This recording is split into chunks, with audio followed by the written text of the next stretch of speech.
साथियों, बहुत बड़ा संकट दलित और पिछड़े समाज के ऊपर आ पड़ा हुआ है। उत्तराखंड की भारतीय जनता पार्टी की सरकार ने 7 फरवरी 2020 को सुप्रीम कोर्ट में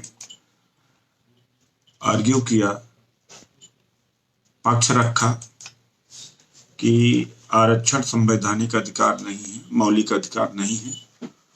और सुप्रीम कोर्ट में मनुवादी जज बैठे, उन्होंने वैसा ही फैसला किया।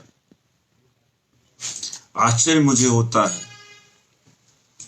कि दलित समाज अभी तक सड़क पर आया नहीं, जबकि यह जजमेंट रविवार को छप गया था। मैं उम्मीद बहुत ज्यादा आदिवासी समाज से, पिछड़ों से नहीं करता हूं, लेकिन दलित समाज क्यों सोया हुआ था? जो बहुजन आंदोलन को लीड करता अम्बेडकरवादी है। यह स्थिति बहुत ही ज्यादा डरावने वाली है कि आरक्षण जैसी चीज खत्म हो, उसके बाद में भी दलित समाज के अंदर चुप्पी हो, पूरे देश में चुप्पी हो।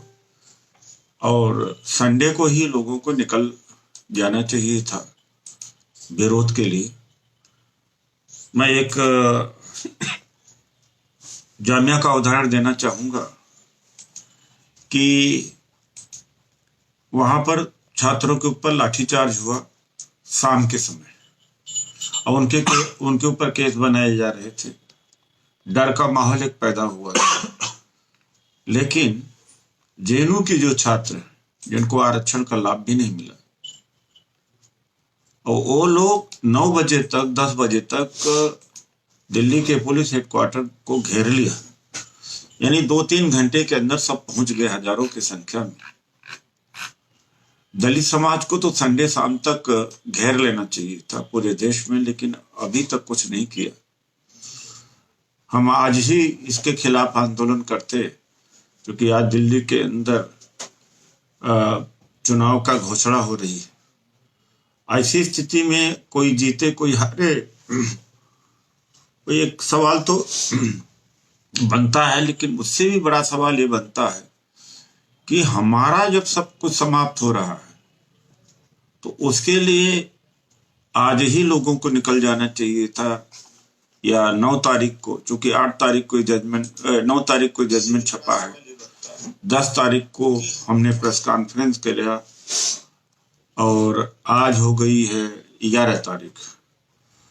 तो अब और देर करने से आरक्षण जो समाप्त हुआ है वास्तव में समाप्त हो जाएगा। अगर विरोध नहीं खड़ा किया जाता है तो 12 फरवरी को 12 बजे जंतर मंतर पर कल प्रदर्शन किया जाएगा, जहां से पूरे देश में मैसेज जाएगा, फिर आंदोलन एक बनेगा। तभी जाकर के जो सुप्रीम कोर्ट का जजमेंट है आरक्षण के विरोध में कि संवैधानिक अधिकार नहीं, मौलिक अधिकार नहीं है, तो बच पाएगा। अतीत में भी ऐसा हुआ था। 2 अप्रैल 2018 को जब भारत बंद हुआ था, तभी जाकर के जो सीनियरिटी का बेनिफिट हमें से वापिस किया गया था, वो बहाल हुआ, और SC/ST एक्ट बहाल हुआ था। वही काम करना पड़ेगा। पूरे देश के लोग इस समय सुन रहे होंगे, या शाम तक इनको पास खबर जाएगी। मैं कहूंगा कि जो मैं लाइव कर रहा हूं फेसबुक पर, इसको ज्यादा से ज्यादा शेयर करके लाखों तक पहुंचाइएगा। जो लोग दिल्ली के आसपास नहीं है या दिल्ली में नहीं है, वो अपने जो सहयोगी हैं, साथी हैं, समाज के लोग हैं, उनको दिल्ली में फोन करके कहें कि कल 12 फरवरी को 12 बजे जंतर मंतर नई दिल्ली पर भारी से भारी संख्या में पहुंचे, ताकि यह एक जागृति का कार्य करे, पूरे देश में फैल जाए। चिंगारी यहां से कल पैदा होनी चाहिए, पूरे देश में चिंगारी वहां पर फैले, पहुंचे, तब आरक्षण बच पाएगा, वरना नहीं बच पाएगा। कोई सवाल है? नहीं, सवाल।